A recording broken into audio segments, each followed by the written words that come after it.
everyone, you're watching News Epicenter with me, Maria Shakil. The good news is that the overall COVID graph has started plateauing.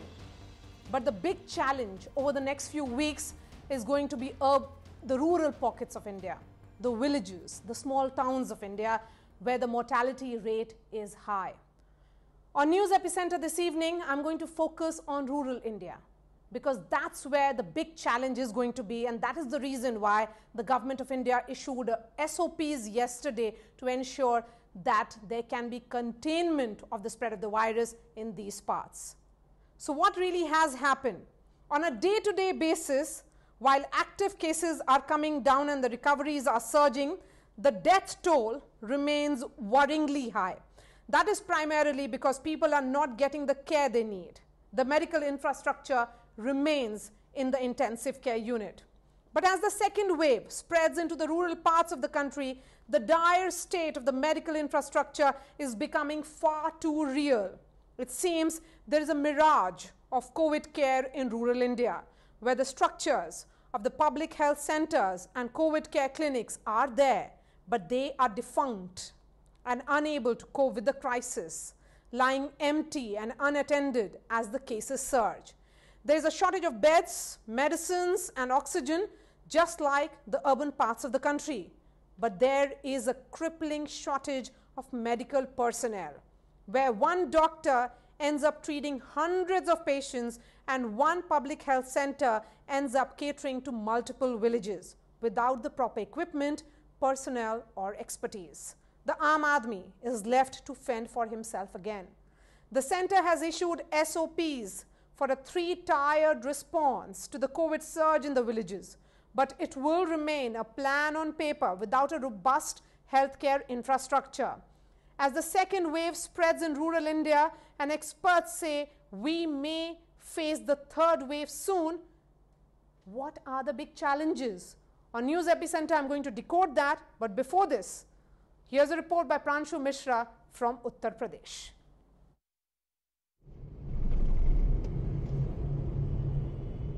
Some 35 kilometers from the city of Lucknow, in the village Kumrawa, every day a crowd of patients starts building up from early morning outside this clinic. With an Ayurvedic BA/MS degree, Dr. Ramkumar has rarely seen such a beeline of patients in more than 2 decades as a medical practitioner. During the lethal second wave, he has been the first responder for hundreds of people from nearby villages. He feels the worst is probably over. मई के बाद जो जब से election हुआ है, election के बाद से भी पेशेंट कम हुए हैं, बहुत कम हुए हैं, लेकिन हालांकि कब इतना ज़्यादा नहीं कम है जो पहले स्थिति थी। हमें सुबह से लगा के और शाम तक बैठने का उठने का मौका नहीं मिलता था। इसके पहले जब बहुत तेज़ ज़्यादा बढ़े हुए थे और बहुत 8-10 लोग लगातार एकदम ख़त्म हुए तो हमें डर लगा, बहुत लगा। Outside the clinic, as poor patients from nearby villages wait for their turn, many complain of fever and cough. They also highlight several deaths with corona-like symptoms in their villages. क्या है बीमारी, क्या लग रही है? बुखार, खरारत है, शुगर डिफीजन, शुगर की प्रॉब्लम, बुखार है, बुखार आ रहा है। और आप कितनी दूर से आए हैं? 5 किलोमीटर से। आपको क्या प्रॉब्लम है? कोई प्रॉब्लम नहीं, कमजोरी है बस हमें। कमजोरी है? हाँ, बुखार कुछ नहीं। Falling under the Bakshi Ka Talab Tehsil of the Lucknow district, Kumrawa also has a government primary health center. But more than the PHC, it has been small clinics that have been the lifeline for the locals. Even as the OPD remains shut, the PHC has gradually picked up for testing and vaccination. Panchayat चुनाव के बाद जो है कुछ cases बढ़े थे और RRT teams के बाद काफ़ी चलाई गई थी, पूरे क्षेत्र में टीम जा रही थी और काफ़ी बड़े लेवल पे टेस्टिंग हो रही थी। टेस्टिंग में समझ के चलिए कि इस एरिया में पर डे जो है 50-60-100 तक टेस्टिंग हो रही थी एक टीम के द्वारा। तो स्टार्टिंग में तो पॉजिटिव निकल रहे थे उसमें कुछ, लेकिन इधर काफ़ी कमी आई है। जिन जिन गाँव में लखनऊ का आना जाना है वहाँ मृत्यु का आंकड़ा बहुत ज़्यादा रहा। तो अभी आपको लग रहा है कि ग्रामीण क्षेत्रों में स्थितियाँ नियंत्रण में आ रही हैं? बिल्कुल पूरी तरह नियंत्रण में आ रही हैं। But even as the situation seems to be improving, vaccination still remains a challenge. Not many people turn up for the jab at the public health center, and those under the age of 45 still have to wait. Not even 20 people are vaccinated on any given day at this lone center in a 5-mile radius. यहाँ पे गांव में सबसे ज़्यादा youth की demand है कि vaccination के लिए, मगर यहाँ पे यूथ को वैक्सीनेशन अवेलेबल ही नहीं है। और जो 44 प्लस का अवेलेबल है वो लोग लगवा नहीं रहे हैं। तो हम लोगों को सबसे ज़रूरी है, मैं यूपी गवर्नमेंट से ही अपील करूंगा कि यहाँ पे यूथ के लिए भी वैक्सीनेशन की सुविधा कर दी जाए ताकि हम लोग भी अपनी ज़िंदगी सेव कर सकें। अभी हमारे 18 से 44 की वैक्सीन नहीं स्टार्ट हुई है, वो रूरल में अर्बन एरियाज़ में ही लग रही है। हमारे यहाँ जो है 45 प्लस वाली वैक्सीन लग रही है। थोड़ा सा उतने उत्साहित नहीं है जितना कि शहरों में उत्साहित हैं लगवाने के लिए, लोग थोड़ा सा कम आ रहे हैं। हालांकि हम लोग अपील करते हैं सबसे कि भाई जितने लोग हैं ज़्यादा से ज़्यादा संख्या में आके वैक्सीन लगवाएं। The corona figures shared by the state government show a significant decline in new cases over the past 2 weeks. Worst hit districts like Lucknow have seen a big drop. However, the question remains, is it still too early to say that UP is well past the worst? As number of deaths goes down and testing and vaccination gradually gains pace, fear and alarm is now being replaced by hope. But it is even then is still too early to lower our guards. With video journalist Bimbadhar, this is Pranshu Mishra in Kumrawa village for CNN News 18. So do we have the assessment of the real spread of the virus in rural parts of India? Say in Gaya, Jahanabad of Bihar, in rural parts of UP, what's happening there? Let me bring in my guests now. K. Sujata Rao, former Health Secretary, Dr. Ambrish Datta, Additional Professor Epidemiology and Public Health, IIPH Bhubaneswar. Dr. Gautam Kanodia is a doctor in Darbhanga. Dr. Ashish Satav is a doctor from Amravati in Maharashtra. Sujata Rao, coming to you first. What do we know about rural parts of India, except this, that the mortality rate is very high there? You know, what we know is that in the rural areas of particularly Bihar and UP, which you are mentioning in particular, but also Jharkhand and all, you'll find it even worse. The health infrastructure is extremely fragile, and we've known that for years now. And a lot of investment ought to have been made to not only build up the entire primary healthcare system and the hospitals there, but also put in more human resources. I must say a lot of work has been done over the years under NRHM, but the lag is so, I mean, they're so backward as compared to, say, the southern states, that it's a huge amount of effort still to be made to provide basic services over there.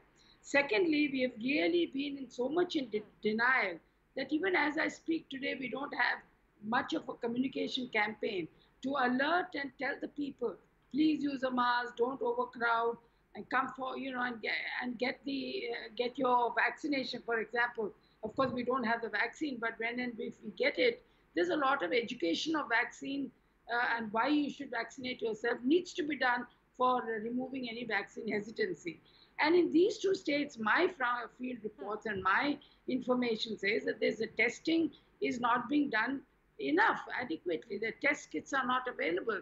So when these patients were standing in a line and they see a doctor there and they say we have cough and fever or some symptoms which suggest COVID, the doctor is apparently giving them some tablets and saying, ye dawai kha lo, but if it persists, after 2 days you come.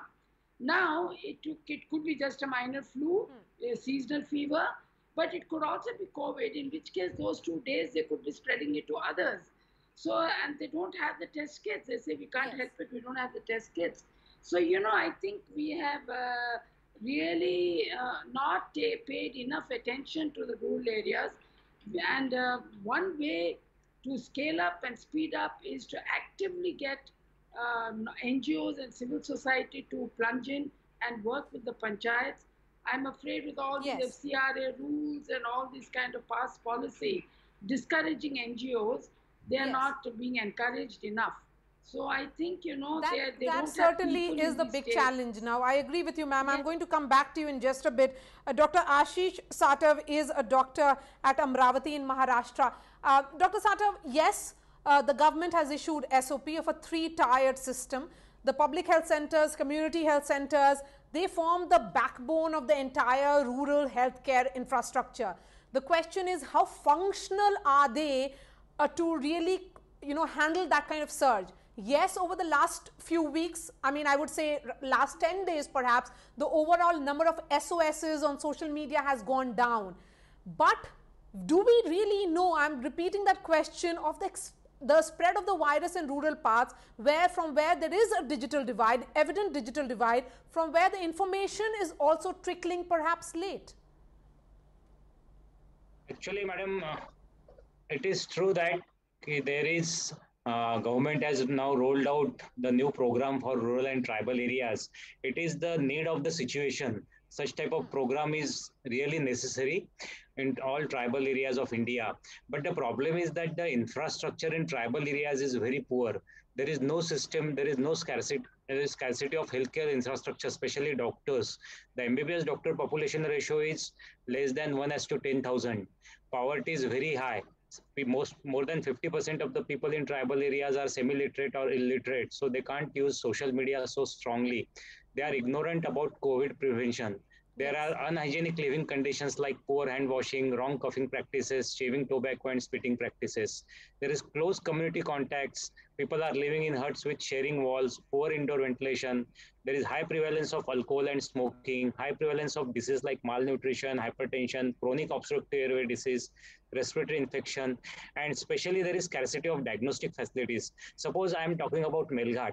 If I want to send a sample for RT-PCR, I'll get the reports after 3 days, 4 days. Sometimes I'm getting the report after 15 days. What's the use of that report then after 15 days? So urgently, the report should be given within 48 hours. To treat the patient properly in that situation.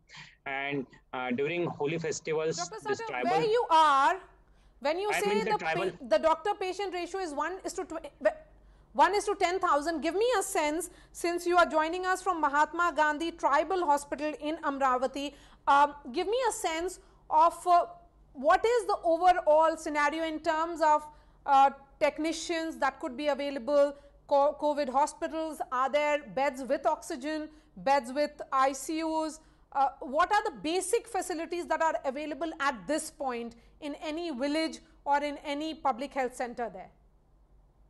Melghat is a tribal area situated in the northeast part of Maharashtra in central India on the border of Madhya Pradesh. It is in Amravati district, 150 kilometers from the district place. It is spread over around 4,000 square kilometers. It is one of the biggest tiger sanctuary of India. And as I told, there is scarcity of doctors in most of the villages. There are primary health centers, there are sub-district hospital, and there is rural hospitals in this area. But most of the villages, if they want to reach to MBBS doctor, the villagers have to travel at least 28 kilometers where some facilities are there. But for diagnostic facilities of COVID, they have to reach to the sub-district hospital or COVID center. There is one COVID center in this Dharni Tahsil, and there is one COVID hospital run by government. But only one hospital for critical patient management is our only hospital, Mahan Trust Hospital, that is Mahatma Gandhi Tribal Hospital. Rest of the places, there are no facilities like ventilators. So, and the nearest center is again 100 kilometers from this place. The nearest diagnostic center is how far? The nearest for antigen test, it is available in government hospital in Dharni, which is the Tahsil place of this area, and in our hospital. For RT-PCR, it is 150 kilometers from Melghat area. So that is the truth of Amravati. Let's get another ground situation from Darbhanga now. Dr. Gautam, I am told that in several parts of UP, Bihar, Madhya Pradesh, rural parts largely, वहाँ पर typhoid का इलाज चल रहा है, corona का नहीं, जबकि सिम्टम्स कोरोना के हैं. हाँ, गुड इवनिंग. मैं doctor Gautam Kanodia, consultant urologist, Panna Urostone and ENT hospital यहाँ दरभंगा में मेरा हॉस्पिटल है. यहाँ और जितने भी रूरल एरियाज में हैं, यहाँ most of the practitioner corona को typhoid as a typhoid treatment कर रहे हैं. और विडाल टेस्ट में most commonly typhoid corona patients में भी क्रॉस रिएक्शन के कारण विडाल पॉजिटिव आता है. और most of the time initial 4 to 5 days में ट्रीटमेंट टाइफाइड का दिया जा रहा है. और जब पेशेंट क्रिटिकल हो जा रहा है तो फिर पेशेंट हायर सेंटर के लिए रेफर हो रहा है, जिस कारण सिचुएशन काफी क्रिटिकल हो जा रही है उस समय पेशेंट्स की, और उनको टैकल करना बहुत डिफिकल्ट हो जा रहा है. और इस सिचुएशन में, कोरोना पैंडेमिक के सिचुएशन में भी लोग कोरोना को सीरियसली नहीं ले रहे हैं. जी जी, मुझे ये जानना है कि आपके डिस्ट्रिक्ट में, दरभंगा में अगर आप हैं, तो वहां पर कितने ऑक्सीजन बेड्स हैं, किस तरह की फैसिलिटी है, और किस तरह के टेक्नीशियंस हैं या लैब्स है जो टेस्ट करता है कोरोना पॉजिटिव को, या जब भी कोरोना का टेस्ट हो रहा है जहां पर? देखिए, दरभंगा में अगर बोलें तो दरभंगा में 13 प्राइवेट हॉस्पिटल्स में और DMCH में कोरोना के बेड्स अवेलेबल हैं और ऑक्सीजन की भी अभी एट प्रेजेंट कोई स्कार्सिटी नहीं है। मगर अगर आप वेंटिलेटर बेड की बोलेंगे तो वेंटिलेटर बेड के लिए यहाँ स्कार्सिटी है। और मगर मेन इश्यू यहाँ पेरीफेरी का है। अब कोरोना गांव में फैल रहा है, रूरल एरियाज में फैल रहा है। वहां अगर आप देखेंगे तो एमबीबीएस डॉक्टर्स भी अवेलेबल नहीं है। और रूरल एरिया में अगर ट्रीटमेंट हो रहा है तो कुछ आयुष डॉक्टर कर रहे हैं या फिर क्वैक्स आरएमपीज कर रहे हैं, जो कि कोरोना को डील करने के लिए अप्रोप्रिएट नहीं होगा। वहाँ ऑक्सीजन फैसिलिटी भी नहीं है। वहाँ nearest 25 to 30 kilometre near about PHC में पेशेंट जा रहे हैं। तो पेशेंट क्या है कि वहाँ गांव में अभी सिंपल फीवर आ रहा है, सिंपल कॉमन वायरल इन्फेक्शन होगा, ये सोच के पहले ट्रीटमेंट होता है 5 से 6 दिन। उसके बाद अगर पेशेंट ठीक हो गया तो ठीक है, नहीं तो अगर क्रिटिकल हो रहा है तब रेफर हो रहा है। फिर यहाँ आते आते पेशेंट काफी क्रिटिकल हो जा रहे हैं और उनको मैनेज करना मुश्किल हो रहा है। So this is the real picture. वहाँ पे टाइफाइड का इलाज चल रहा है। वो आपने अभी बोल दिया अभी भी कि एक्चुअली में जब तक डायग्नोसिस नहीं होता है तो इस तरह का नॉर्मल खांसी बुखार का इलाज चल रहा है। Doctor Amrish Dutta, you heard from 2 doctors, one working in a tribal belt, another from Bihar, Darbhanga in Bihar. This is the real truth of what's happening there. I want to know what can be done in the next few weeks. The government says SOPs are ready. It has said that the rapid antigen test kits should be made available at all PHCs, sub-centers. These are great plans, but how do you execute it in like without any time? These plans need weeks or perhaps months. 30 beds should be there at CCCs. It's very good to say that, but how do you do it when there are no doctors? Absolutely right. That the infrastructure, the rural health infrastructure, public health infrastructure is quite weak in many parts of India, except for a few southern states. I would say most of other states in India, there is a lot of weakness in terms of the rural public health infrastructure. But the need of the hour is we need to ramp up at least the testing, the diagnosis bit. At least the rapid antigen tests should be available right from sub-centers to district hospitals everywhere. That can be done. That is not a very difficult thing. I mean, that is more of supply chain, inventory and logistic management that needs to be done, because rapid antigen tests, although with lower sensitivity, but can still give us... you need technicians, you need lab assistants to conduct those tests. How do you do those tests? I'm coming to that, ma'am.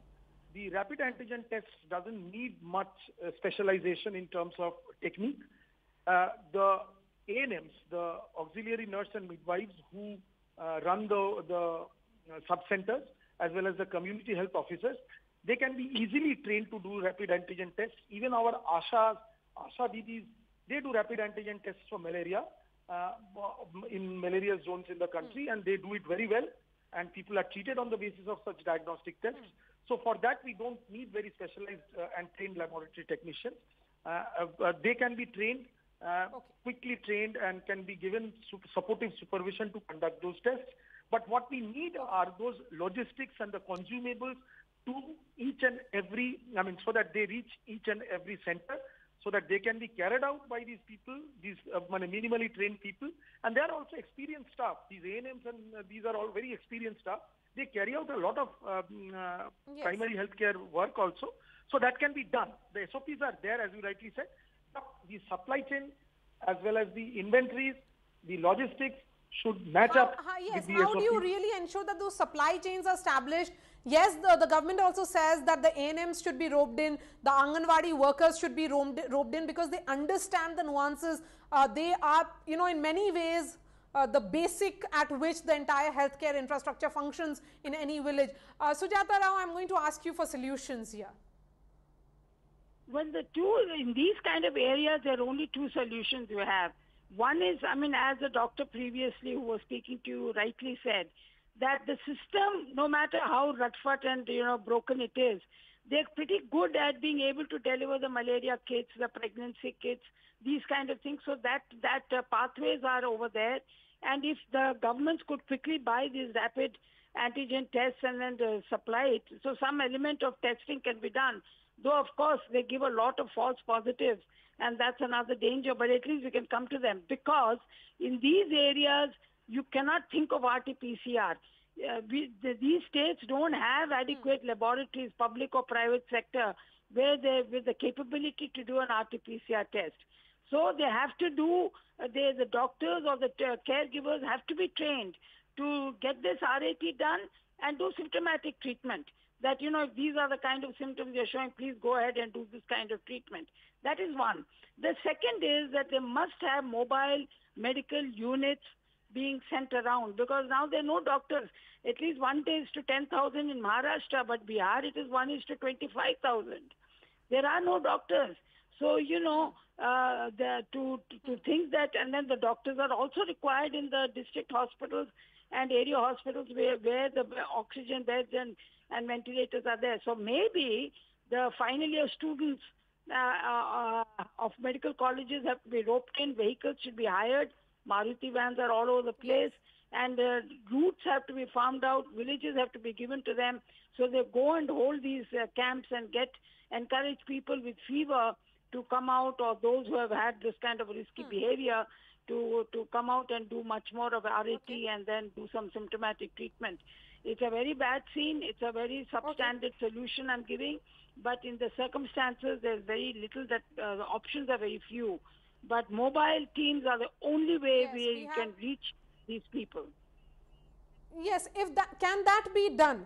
Let me go back to the two doctors to get the real life situation on ground again. Dr. Satav, can this be done? What is being proposed by Sujata Rao here? Mobile solutions in order to ensure that yes, people may not be aware, but let medical facilities reach them. If there is a lot of distance of kilometers between an individual and the test center, let the test center travel to them. I do agree with Dr. Sujata madam. She is exactly correct, because it is not very difficult to conduct antigen test, and antigen tests are very specific. Though it is less sensitive, only they can pick up 40% of the cases, but definitely 40% of the cases can be picked up, and it can be done by the Anganwadi worker, ASHA worker, because we have done one experiment of for RSV pneumonia during last 4 years. Our trained village health worker who are semi-literate tribal female like ASHA worker, they could collect 3,600 nasopharyngeal swab and done a very wonderful international standard research in this area. So ASHA workers must be definitely trained for this. Anganwadi worker must be, and that is the only solution in such area. I have some more recommendations for this, because as tribal areas are incapable to handle COVID crisis, there should be fair distribution of resources. As madam rightly told, it can be mobile units. There is need of active screening for COVID-19. Those, even the patient is symptomatic for COVID and antigen test is negative, then the same village health worker or ASHA worker can collect the nasopharyngeal swab for RT-PCR. What kind of door-to-door surveillance can be done, doctor?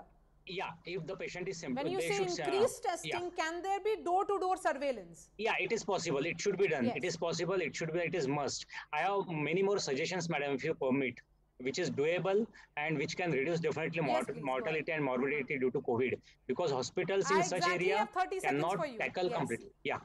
Like there should be community-based COVID research and care unit. There should be COVID hospitals in all such areas, which can be, even if MBBS doctors are not available, it can be nicely managed with BMS doctors, because 80 to 85% patients are mild to moderate, that can be managed easily by BMS doctors. Then there should be intensive awareness for COVID. And another thing, a village kit should be given to all ASHA workers and Anganwadi workers. They should be managed for record of SpO2 with the help of pulse oximeter. They should be given thermometers, BP apparatus, which can be digital apparatus and digital stethoscope. And they can diagnose most of the cases with these kits. And they should be given drug kits also, like small medicines like paracetamol, then vitamin C, vitamin D, zinc, which is mostly advisable in mild to moderate COVID cases. And even they can be given drugs like azithromycin. That is exactly what the government is also suggesting, that rope in ASHA workers, rope in Anganwadi, they can play a critical role. Yes, thank you so much for joining us, Sujata Rao, Dr. Datta, Dr. Kanodia and Dr. Satav. Thank you for giving us the picture from the ground in Bihar and in Maharashtra. There's piece of breaking news coming in now.